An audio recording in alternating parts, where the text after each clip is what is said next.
pessoal, graças e paz, sou Claudenir, sejam bem-vindos a mais um episódio de Escrituras e Café. A paz de Cristo, como é que estão? Mais um episódio aqui para que a gente possa tratar de teologia, tomando aquela velha xícara de café. Exatamente. Hoje a gente vai falar, para falar a verdade, a gente vai dar continuidade num tema que a gente iniciou na semana passada com os nossos convidados, Pedro Tabet e Paulo Salustiano. Hoje a gente falou um pouco sobre política, só que dessa vez a gente resolveu aprofundar um pouco mais esse assunto, né? Trazer algo voltado para algum pensamento que a gente vem observando que tem invadido a igreja, que é um pensamento mais comunista, né? Com alguma cartilha que a gente percebe que a igreja vem abordando. Ah, mas como assim? Então, no decorrer desse vídeo a gente vai discorrer sobre esse assunto. Vocês vão passar a entender que muita coisa que é utilizada pela igreja hoje deixa de ser bíblica e passa a ser algo mais político. Mas por que o comunismo, né? Eu acho que com um assunto que a gente falou na semana passada, o comunismo ele é aquilo que é anticristão de fato. Você pega, a gente falou sobre esquerda e direita, mas tudo que é da esquerda é autodeclarado anticristão, né? A sua cartilha, a sua ideologia. E isso a gente está falando de documentação, coisas que a gente vai fazer citações aqui dos pais, né, desse tipo de pensamento político, diferente da direita, que a direita é ímpia. Existe uma grande diferença em relação a isso. Na parte da direita ímpia, o que é que eles fazem? Eles se dão ao seu bel prazer, ao seu pecado. Mas no caso da esquerda, eles têm consciência de que estão atacando de fato a igreja. Mas uma das coisas que a maioria dos cristãos, principalmente na igreja brasileira, não percebe é que esse pensamento anticristão começou a ser implantado dentro das igrejas e às vezes você está fazendo isso e nem percebe. Mas é justamente algo que a gente vai entender, que esse pensamento passa a ser utilizado na igreja de forma mais singela, mais simples ali. Eles foi entrando pelas beiradas, pelos fundinhos ali da porta, escondido, e hoje a igreja praticamente a habilitou como cultura. Mas isso eu falo de algumas igrejas locais, né? Não falo da determinada placa em si, mas a gente fala de determinadas igrejas locais, mas em sua grande maioria, tá? Bom, independente assim da igreja, até denominações que a gente não vai mencionar aqui, mas esse tipo de pensamentos, ideologias, vem invadindo até igrejas tradicionais, né? Acho que boa parte das igrejas até bem tradicionais, como luterana, anglicana, a gente vê coisas desse tipo. Então é mais do que necessário e urgente que nós, como cristãos, temos olhos bem abertos, temos bastante discernimento, não só para os pecados evidentes, claros, mas para essas ideias, essas ideologias que são perniciosas e muitas travestidas de virtudes, né? Como justiça, como equidade, igualdade, compaixão, espiritualidade, e que distorcem, né, o evangelho. Por fora, né, tem essa aparência virtuosa, benéfica, mas tem essa outra faceta delas. Nos Estados Unidos, muitos pastores reformados vêm se levantando contra isso, a chamada cultura woke, né? Cultura woke, marxismo cultural, Vold Bocan, John MacArthur, que faleceu ano passado, bastante. Aqui também no país tem pastores, posso citar aqui o Franklin Ferreira, Augusto Nicodemos, que se levantam contra esse tipo de ideologia, esse tipo de pensamento mais liberal, mais progressista.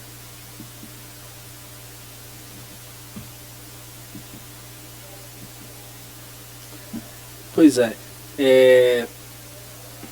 existe algumas perguntas que a gente deveria fazer, se essas ideias, elas de fato elas parecem justas, né?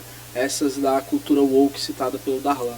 A gente tem vários casos assim, de destaques que a gente pode levantar aqui.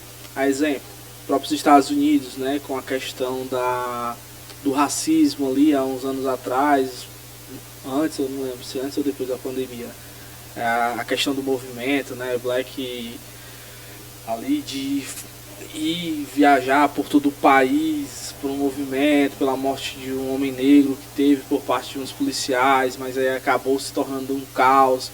E se a gente vai aprofundar esse pensamento, a gente passa a perceber que muitas igrejas locais passaram a levantar essa mesma bandeira sem se darem conta de que era um erro, porque isso era um pensamento que se utiliza, né, como estratégia por parte da política maliciosa, podemos dizer assim, para se envolver no meio da sociedade, conseguir fazer essas divisões. Ah, mas então quer dizer que você é a favor do racismo? Não, não é basicamente isso. Esse não é o pensamento. A ideia é que no momento que a gente precisa dividir a sociedade para que todo mundo viva de forma igual, automaticamente a gente deixa de seguir a Bíblia. A Bíblia ela não me diz que eu devo ter mais merecimentos por ser negro ou branco ou ser indígena. Não, pelo contrário. Todos temos a mesma visão, todos temos a mesma capacidade, claro que com exceções daquelas pessoas que têm algum problema de fato, seja de saúde mental ou física mesmo. Mas todos somos iguais, independente da sua situação, né? Então, assim, se você tem pessoas com o mesmo padrão, na mesma classe social, de várias questões, podemos dizer assim, todo mundo ali tem que ser visto da mesma maneira, independente da sua cor. É claro que a gente sabe que existe uma questão mais... que são coisas que a gente pode aprofundar futuramente, ou até no nosso pensamento, que sim, questão de classe social, a gente consegue sim, uma pessoa que tem classe social melhor, ter um acesso à educação, uma saúde melhor por ter condições financeiras. Mas isso já é outra situação. Assim como pessoas de classe mais baixa têm uma educação, podemos dizer, um pouco inferior, a saúde, acesso à saúde básica inferior, porque depende do governo. Mas isso também se dá por questões políticas, que é algo que a gente tem que de fato se aprofundar. Mas você pode tentar criar várias questões, mas o que a Bíblia ela nos ensina é que se a gente seguisse de fato a palavra de Deus, o mundo era de fato mais justo, né? Mas iniciando ali o contexto histórico, que eu acho que é interessante, a forma porque que essa justiça social, né, levantada hoje, a gente acaba esquecendo, deixando passar que todos esses assuntos eles se repetem ao longo da história. Existe até uma frase, eu não lembro quem é o autor, que diz, né? Aquele que não conhece a história está condenado, né? Então, porque a história ela sempre se repete, você tem que aprender com esses erros e acertos da história, e quando a gente esquece isso, a gente deixa passar. Mas todos esses pensamentos que existem atualmente, embora que com outros nomes, eles já se repetiram no decorrer da história. Essas visões esquerdistas, comunistas, elas já tentaram atacar a igreja de alguma forma também, e teve um crescimento e destruição, e depois a mão de Deus se levantou sobre a população e a igreja, e a gente voltou a ter ali uma melhora e tal, depois a humanidade volta a se perverter, mas linkando os dois pontos sobre a questão da história, sobre como esse tipo de coisa entra dentro da igreja, é muito mais pela estratégia que esses pensamentos anticristãos utilizam, que às vezes a gente como igreja acaba pensando que a estratégia de Satanás, né, ela é vir de fato e guerrear ali contra a igreja com arma, de forma agressiva, mas não. A própria Bíblia diz que Satanás era um anjo de luz, né, se parecia ali com um anjo de luz. Então quer dizer, às vezes a gente coloca aquela aparência maléfica, horrível nele, né? Mas não, a Bíblia ela cita algo diferente. Então quer dizer, ele vai sempre se parecer bonzinho, vai sempre ir ali pelas beiradas, tentar ser um auxiliador, tentar oferecer coisas. O próprio Jesus que o diga, a gente viu relatos ali, Satanás oferecendo o mundo, oferecendo império, oferecendo comida. Então quer dizer, isso acaba entrando dentro da igreja. Mas fazendo uma citação aqui, que eu acho que é interessante, sobre Karl Marx, na obra dele, Crítica da Filosofia do Direito de Hegel, né, em 1844. Ele diz o seguinte: a religião é o suspiro da criatura oprimida, é o ópio do povo. Então, aqui para Marx, a religião não era uma revelação divina, mas uma construção social. Então, na ideologia, né, utilizada por ele, essa não é uma consciência que determina a vida, mas a vida que determina a consciência. Ou seja, né, o espiritual tem que ser subordinado ao material. Então, note que assim como eu fiz essa referência de Satanás oferecendo materiais, oferecendo riquezas para Jesus ali, tentando, né, note que isso também é uma bandeira levantada por ele, um desses pais desse pensamento. Ele busca abordar a sociedade com questões materiais, que aí os trabalhadores precisam ter o mesmo que os patrões e por aí vai. Então começa com essa jogadazinha, mas eu vou deixar o Darlan falar um pouco para ele também ressaltar um pouco do seu pensamento. Bom, antes de falar aqui sobre um pouco da cultura woke, a pauta principal lá nos Estados Unidos, questão do racismo, e aqui um pouco, assim, menos relevante isso, mas questão do gênero e também das classes sociais. Mas o que os cristãos devem ter como norte está lá em Deuteronômio 16:19. Não torcerás a justiça, não farás acepção de pessoas. Então, independentemente da raça, da cor da pele, independentemente do sexo, não devemos fazer diferença, né? Ter nenhuma discriminação. E é isso que a cultura woke, que a gente aportuguesou, e também a esquerda também usa essa bandeira, o marxismo cultural, que vem influenciando igrejas, mas que já muito vem influenciando a educação, a política, a sociedade como um todo, as mídias. Então, o que é a cultura woke? É a ideia do inglês despertar, estar desperto. E desperto para quê? Para as injustiças sociais. Então, muitos podem, então é uma coisa boa. Parece coisa legítima, legal. Mas a Bíblia nos chama assim a justiça, mas de uma forma diferente. Vou ler aqui Miqueias 6:8, que diz: Ele te declarou, ó homem, o que é bom e o que é que o Senhor te pede. Que pratiques a justiça e ames a misericórdia e andes humildemente com Deus. Então, o problema surge quando a gente pega essa questão da justiça, da compaixão, a igualdade, e não retira das escrituras, retira do que o mundo impõe, da cultura mundana, do pensamento marxista, pensamento socialista, essas filosofias seculares. O marxismo, pouco mais de 200 anos, não tem muito tempo. O chamado marxismo cultural pega a estrutura clássica de opressor versus oprimido. Então é uma pauta que não é uma pauta da direita, mas é uma pauta que a gente sim deve até, como cristão, rebater o que é ensinado nas escolas, que é o que Paulo Freire ensinou, a pedagogia do oprimido. E já coloca os jovens ali, as crianças, nessa questão de luta de classes. E muito da escola, hoje a gente vê os maiores problemas de analfabetismo, os problemas que a gente tem na educação, a criança, o jovem ali passar a qualquer custo. Hoje a gente tem a ajuda do governo para a criança estudar, isso atrapalha até o desenvolvimento. Essa questão do oprimido, opressor, homem versus mulher, rico versus pobre, tudo isso, a esquerda vem se alimentando, vem utilizando disso para continuar a ingressar mais o seu pensamento nefasto. Originalmente era baseado em classes econômicas. O marxismo, o materialismo, tudo isso era mais a questão econômica, mas a gente vê agora em outras vertentes.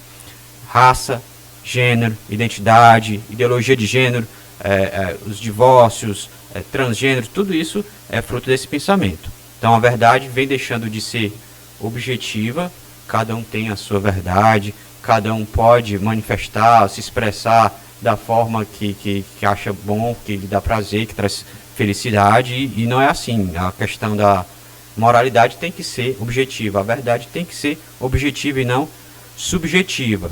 E a culpa não tem que ser coletiva, a culpa sim tem que ser individual, porque tanto a gente vê nos pregadores dos Estados Unidos, eles falam da culpa branca que é imposta, a culpa branca, por conta dessa luta entre brancos e negros lá, que é muito forte. Mas aqui a gente vê a questão do dívida histórica, que por conta dos escravagistas do passado, hoje, eu não sou contra as cotas, né, mas a gente tem que rever isso, porque era para ser paliativo, era para ser temporário, mas muitas dessas cotas é mais para continuar esse pensamento da esquerda de revanchismo, de vingança. E a culpa nunca deve ser coletiva, a culpa tem que ser individual. A pessoa paga pelo seu crime, assim como o Senhor vai julgar cada um por suas ações. Em Ezequiel 18:20 é dito: a alma que pecar, essa morrerá. Então a Bíblia nunca trabalha com a culpa coletiva, culpa de muitos, mas culpa de um único, baseada na identidade, a responsabilidade individual diante de Deus. Assim, eu já particularmente posso dizer que eu sou anticotas. Quem busca, quem se dedica, quem tem interesse em crescimento, essa pessoa tem o seu mérito. No momento que a gente dá cotas para algumas pessoas, a gente tira o mérito de outras. Mesmo sendo difícil, ir falando, né, no início da minha frase, que o acesso a uma educação varia, né, conforme a classe social. Eu sou contra as cotas justamente por conta disso, porque mesmo que algumas pessoas tenham que se esforçar um pouco mais para aprender algo, para entender algo, é o mérito dessa pessoa que tem que ser prevalecido em relação às outras, tá? Isso na minha opinião. Eu entendo o pensamento do Darlan e de algumas pessoas quanto a isso, mas aí o meu já é de meritocracia mesmo. Um dos pontos que o Darlan também levantou é sobre a questão familiar, sobre o ataque à família. O que eu acho interessante, que no próprio manifesto você vai ter acesso, você pode pesquisar os manifestos comunistas, e é um trecho que eu vou estar lendo, que diz o seguinte: no manifesto comunista, Marx, né, e Engels também afirmam: a família burguesa baseia-se no capital e no ganho privado. E Engels desenvolve isso em A Origem da Família, né, da propriedade privada e do Estado. A partir daqui, a família deixa de ser apenas uma instituição natural e passa a ser vista como uma estrutura ligada ao poder e à economia. Então, o que é que ele quer dizer aqui? As pessoas acabam às vezes fazendo uma tradução para essa família burguesa para pessoas de classe média, né? Mas toda e qualquer família que seja estruturada com pais, mãe, pais e filhos ali, e os pais trabalhando, eles tendo um pouco de condição de dar uma vida mais tranquila para a sua família, mesmo sendo favelada, essa família ela é vista como uma família que se enquadra aqui e merece ser atacada, os seus bens merecem ser divididos, não é uma família que é bem vista. Então, tudo isso atualmente é colocado em prática, né? O Darlan deu exemplos aqui no Brasil, como a gente citou nos Estados Unidos, tem a questão do racismo, aqui no Brasil tem a questão da família. A família no Brasil é constantemente atacada. Anualmente a gente vê, recentemente no carnaval a gente viu as famílias sendo atacadas, né? Então é família em conserva, não quer dizer família conservadora. E isso está dentro dessa cartilha comunista, né? De atacar de fato a família, porque esse tipo de família não é bem vista.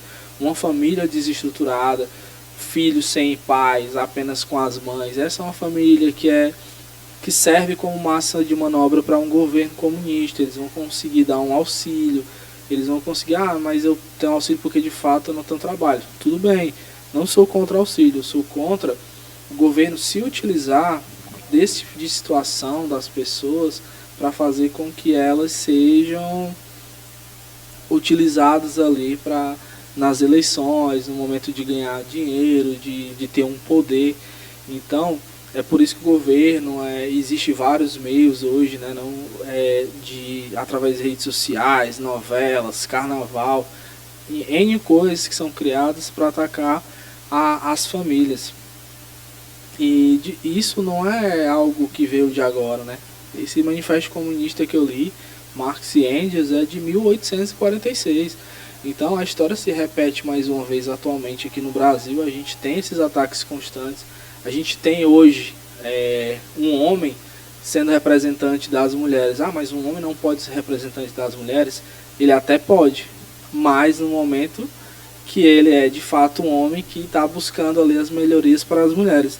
E aí a gente tem um homem que se diz mulher, automaticamente ele quer tomar uma posição de mulher, automaticamente ele quer desencadear uma desestrutura familiar normal ou natural, podemos dizer assim, para que as mulheres de fato tenham uma segunda escala. Nos anos atrás, ali, que é comemorado anualmente o Dia da Mulher, se vem de um movimento comunista, que vem ali através das mulheres que queriam trabalhar, que queriam ter acesso a várias coisas, e com a trágica coisa que aconteceu, as mulheres morreram ali. Então por isso que a gente comemora ali a força da mulher, a guerra é inegável. Mas isso foi se utilizado também como um desses movimentos para que as mulheres passassem a entrar, passassem a sair de casa, passassem a não ter uma visão mais de mulher virtuosa, passassem a não querer mais casamento, passassem a não querer mais filhos. E se a gente vai observar, todo o pensamento anticristão, ele é completamente o contrário disso. Do que a Bíblia nos diz. Deus vai lá e diz: frutificai a terra, casai, homem, seja um bom marido, ame sua esposa, como Cristo amou a igreja, mulher, edifique a sua casa. Então quer dizer, da forma como a Bíblia nos ensina, o mundo ele quer que a gente siga ao sentido contrário, né? Então a gente pode até citar um exemplo, pode até fugir um pouco do assunto, mas os islâmicos na Europa, né, o que eles fazem com a estratégia que eles utilizaram. Eles vão para a Europa, tem vários filhos lá, para que no decorrer dos anos, ou praticamente todos os países no qual eles se instalem, por eles terem muitos filhos, enquanto um europeu, por essa visão comunista, por essa visão marxista, não quer ter filhos, quer ter poucos filhos ou nenhum, um ou dois, como assim no Brasil tem esse pensamento, eles vão lá e conseguem ter 6, 10 filhos sem um mínimo de preocupação, e assim, com o passar do tempo, eles vão lá e mudam todo o conceito, mudam a religião de um país, porque agora eles predominam nos países, predominam na Europa. Então é por isso que a gente vê essa crise atualmente na Europa em relação aos islâmicos, né? Então isso aí já partiu de um ataque anticristão, com esse tipo de pensamento para a família, para que as pessoas conseguissem ali diminuir essa questão da família tradicional, desses valores cristãos. Então assim, é bem complicado, a gente acaba não percebendo todas essas malícias que tem no decorrer da história e se dá conta disso. Bom, a gente não percebe esse entendimento não só na esquerda aqui no Brasil ou nos Estados Unidos, mas é uma onda assim, no mundo todo. Os progressistas, os liberais, os comunistas, socialistas, no mundo todo eles pregam isso, a questão da luta de classes, e usam da culpa coletiva e quer trocar arrependimento por esse tipo de justiça social. Não é qualquer justiça, eles denominam assim, justiça social. Coisas que são incompatíveis com o evangelho. Às vezes ele levanta essa bandeira, mas é um pensamento, uma cosmovisão neutra, é uma ideologia neutra. Queremos o bem da sociedade, pregamos compaixão, justiça social, igualdade, mas a gente vê, a gente sente aqui no Brasil isso, a gente vê por trás de tudo vem um controle, vem mais e mais assim, imposições do Estado sobre as pessoas. Lá nos Estados Unidos a questão da raça, aqui a gente tem visto os gêneros muito florescer bastante essa questão, principalmente agora com a PL da misoginia. É mais uma onda de lutas, de embates que vai haver. Uma pessoa ser acusada de um crime e só por isso já ser decretada como assim, culpada, medidas cautelares serem impostas a ela sem nenhuma prova em contrário, a palavra de uma pessoa valer mais do que a outra. E a gente vê que a própria Constituição está sendo rasgada e jogada no lixo, que todos são iguais perante a lei. Então, são coisas que tem que ficar, nós como cristãos temos que ficar bastante alerta sobre tudo isso. Em Romanos diz: todos pecaram e carecem da glória de Deus. Todos podem ser salvos, sim, mas todos somos pecadores. Não tem um melhor ou pior do que o outro. Só porque houve coisas no passado, os escravagismos, houve essas questões, não quer dizer que agora todo o branco é bom e todo o negro é ruim ou o contrário. Não, são pessoas, pessoas ricas ou pobres, homem ou mulher. A gente vê que se há espiritualidade, se há uma busca, temor a Deus, assim há uma conversão, há uma renovação. E a pior pessoa pode se transformar. Exatamente.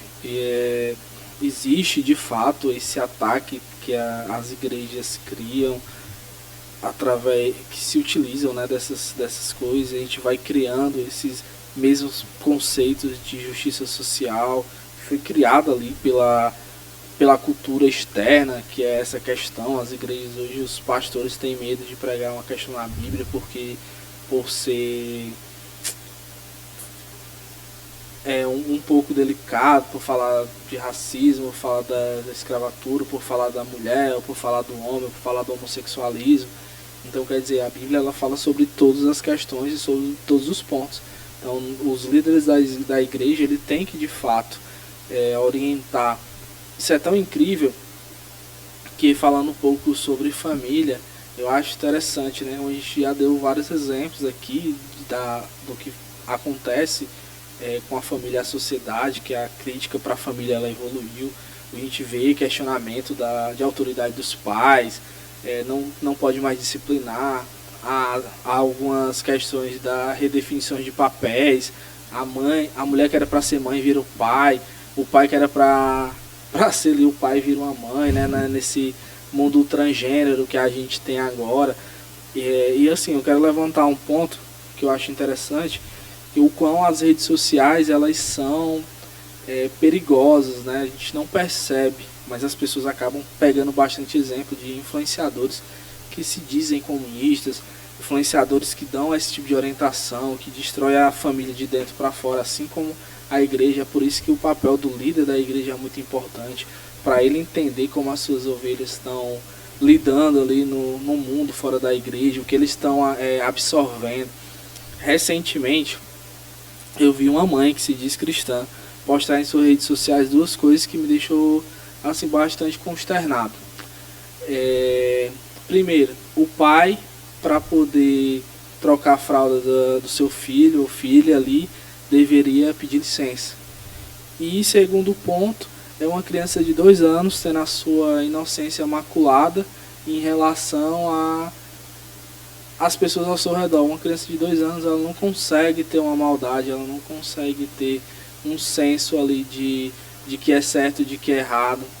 Então a gente acaba, por essa questão, a gente acaba meio que aprendendo esse tipo de pensamento fora da igreja, fora da Bíblia, coisas assim que são tão complicadas e delicadas para você fazer, que você joga ali um cavalo de Troia dentro da sua família sem perceber, e isso começa a corroer esse relacionamento que é tão importante e tão sagrado, conforme as escrituras nos diz.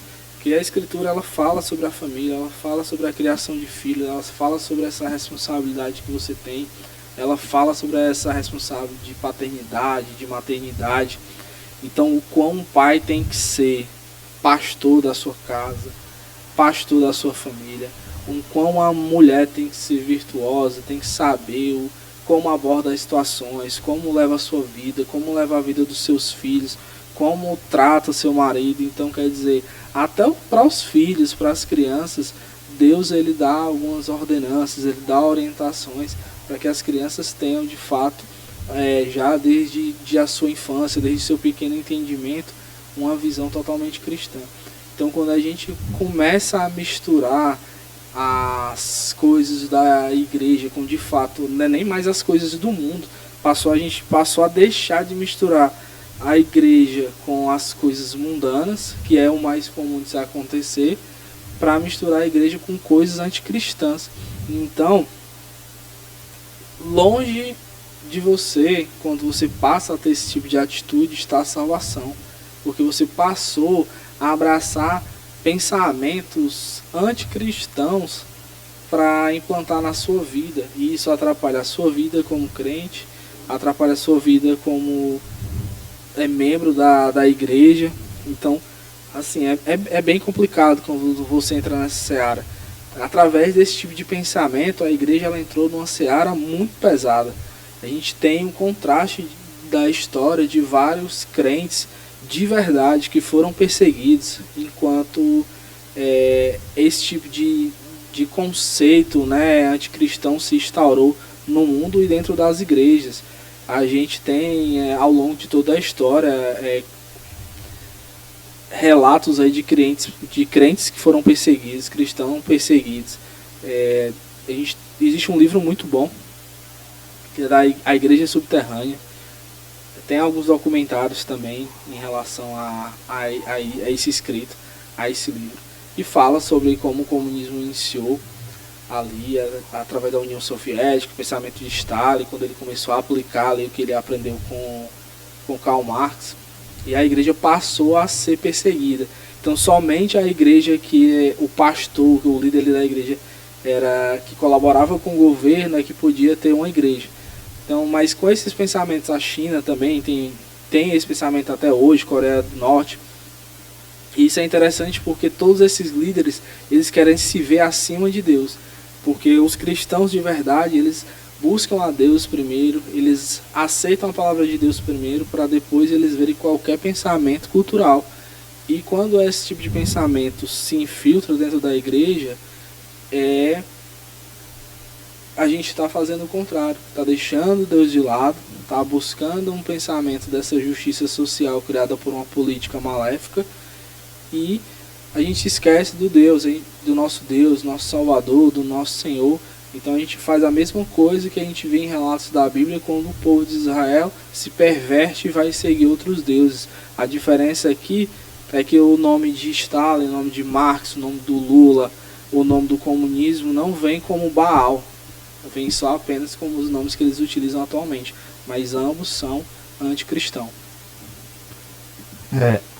Para esses progressistas, pessoal da esquerda, a redenção vem por partido que você vota, né, a forma como você elege seus candidatos, as preocupações, as pautas que eles se levantam, seu ativismo político, ativismo social, e também vem pela o Estado impondo assim a maior parte do pensamento dele, impondo o controle, impondo as ideologias que ele defende.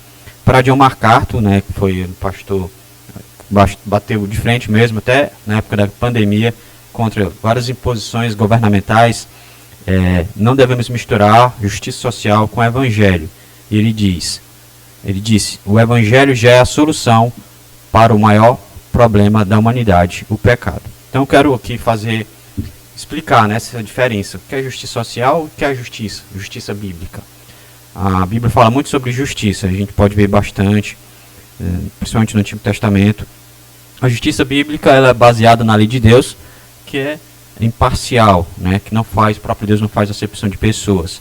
Enquanto a justiça social, a justiça que os esquerdistas pregam, né, frequentemente defende priorização de grupos, de indivíduos, uma classe de indivíduos, mede a justiça por igualdade de resultados, substitui a verdade por narrativas, ideologias que vêm na frente de qualquer outra forma.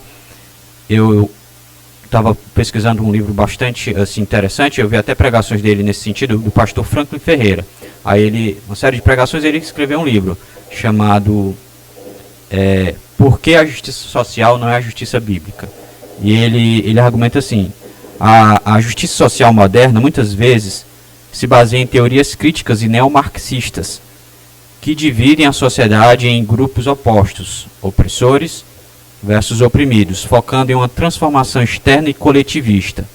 Só que a justiça bíblica, ela apresenta um conceito transcendente e absoluto, é focado na conformidade com o padrão, a lei moral de Deus, dignidade individual de cada pessoa, porque cada pessoa, né, porta a imagem divina.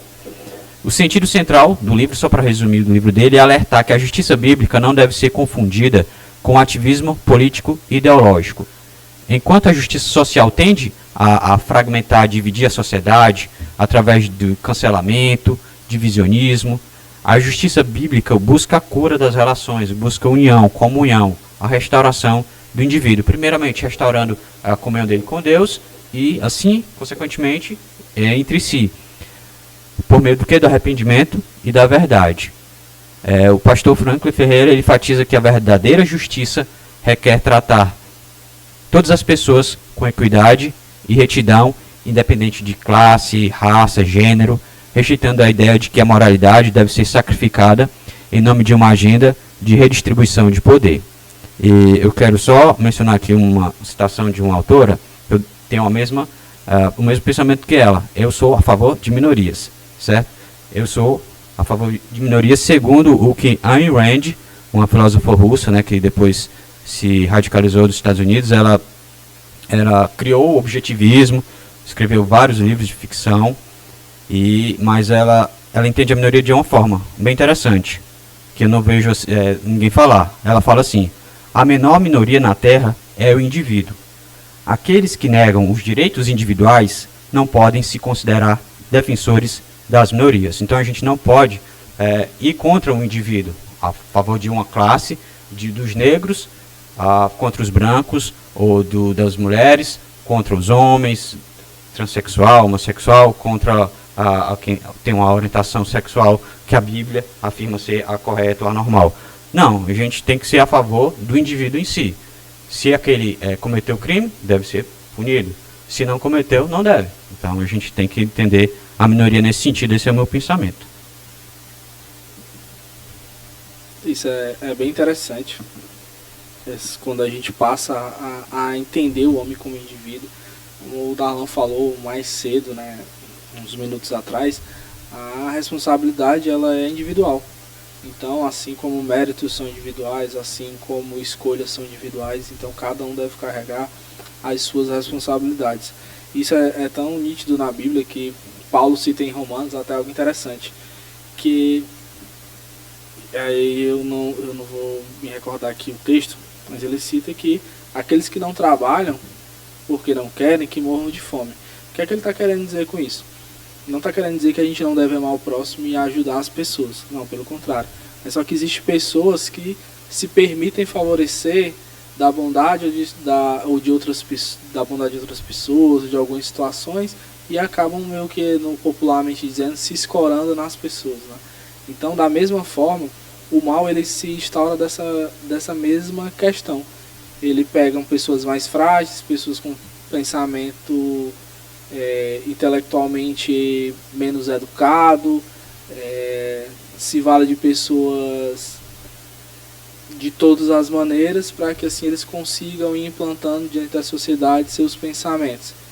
E existe gente para todo tipo de questão. Então, nosso papel como cristão, mesmo que as pessoas não queiram se converter ao cristianismo, mas nosso papel é de fato mudar o mundo. O papel do cristão é mudar o mundo. Richard Humbrand, eu não sei se essa é a citação correta do sobrenome dele, que é o autor do livro, né, das igrejas subterrâneas. Ele diz o seguinte, que ele foi torturado a um ponto que inimaginável. Ele descreve toda a sua tortura, por isso que eu digo assim, é um ótimo livro para se ler. E ele descreve toda a tortura que ele sofreu ali por parte dos comunistas na época. E ele pregava para as pessoas, né, essa visão, essa questão do cristianismo, rebater ali o comunismo. Preso, né, já preso, ele pregava, enquanto torturado, os dias passavam ali, ele se utilizava para pregar. E uma das coisas que ele dizia era o seguinte, que eles poderiam torturar o seu corpo, mas a sua alma se mantinha inabalável. O que é que ele queria dizer com isso? Ele se mantinha puro diante da palavra de Deus.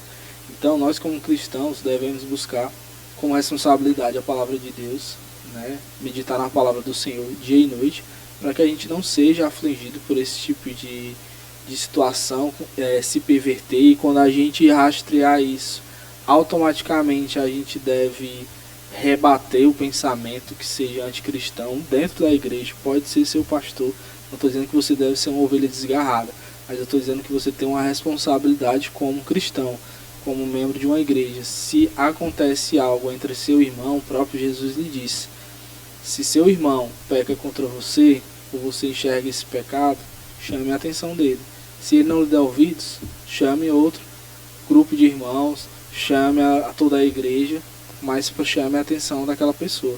Por que você deve fazer isso? Ainda hoje eu ouvi um corte da pregação de um pastor, onde ele pedia para a sua igreja fazer isso com ele, porque ele é humano, ele é pecador, mesmo entendendo que ele será salvo no juízo, no dia do Senhor, ele entende que ele pode errar, ele entende que ele está num corpo corruptível. Então você deve ter essa mesma visão, que você pode errar, ou que seu líder pode errar, ou que um membro da sua igreja pode errar. E se você percebe isso, isso não é o não julgueis, é o amor que você está exercendo sobre aquela comunidade, sobre a sua igreja local, sobre o seu líder. Você deve rebater principalmente pensamentos anticristãos. Então, inicialmente, a gente deve trabalhar dentro de casa, podemos dizer assim, trabalhar com a sua vida, com a vida dos seus filhos, você homem principalmente como responsável, como pastor do seu lar, conforme a Bíblia nos diz, você deve ter noção bíblica para poder rebater qualquer pensamento anticristão ou que vá atacar a sua família, a sua igreja. E a partir daí a gente tem que começar sim a levantar a bandeira ao mundo para que todos saibam que a gente será uma resistência quanto a esse tipo de pensamento. Hoje no Brasil se fala em liberação do aborto, a gente tem um homem como líder representante das mulheres, porque ele se diz mulher, a gente tem um presidente no qual levanta pautas totalmente anticristãs e autodeclarado anticristãs, que financiou, né, uma peça teatral para o carnaval, falando da família conservadora, que rebate os cristãos, que satiriza Jesus. Então, assim, você como cristão tem a responsabilidade de não apoiar esse tipo de coisa. No momento que você não rebate esse tipo de pensamento, você está sendo conivente com ele. E o peso da mão de Deus vai cair sobre você. Então o Senhor, ele é justo. E essa justiça vai cair sobre você também. Se você tem medo do Senhor, tenha medo dessa justiça dele, porque ele é um Deus de amor, mas ele é um Deus justo. E ele não permite que as pessoas... não vou dizer que ele não permite. Não existe nenhum inimigo que o abale, ou que seja suficiente para batalhar contra o Senhor. Então, no momento que você apoia esse tipo de pensamento, você está contra o Senhor. Então, a igreja ela não pode trocar o evangelho por ideologia, porque senão ela vai perder a sua essência. E no momento que a família ela deixa de ser um projeto de Deus, toda a sociedade sente isso. Então, mantenha a sua família como um projeto de Deus nos caminhos do Senhor.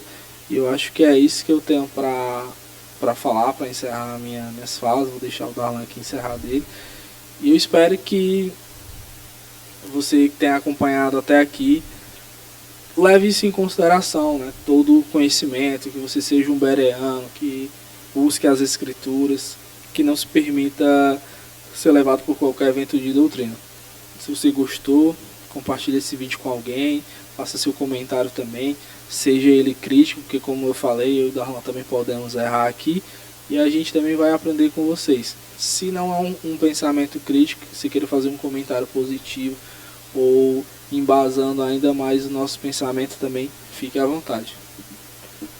Bom, é triste que muitos cristãos apoiem parte dessas pautas, essas ideologias que as esquerdas vêm defendendo, vêm levantando essas bandeiras e que geram só mais divisão. A prova, assim, a evidência maior de que elas são maléficas e que são contrárias ao que Deus determina é que geram divisão, homem, mulher, rico, pobre, adultos, crianças, negros, brancos, e o evangelho é exatamente o oposto. Em Efésios 2 é dito: pois ele é a nossa paz, o qual de ambos fez um povo.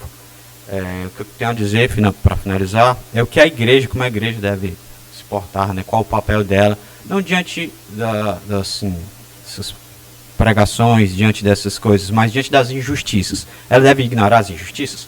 Claro que não, as injustiças são reais, acontecem, mas e é determinado que a igreja cuide dos órfãos, das viúvas, cuide dos necessitados, mas isso não deve ser a pauta principal, o programa principal.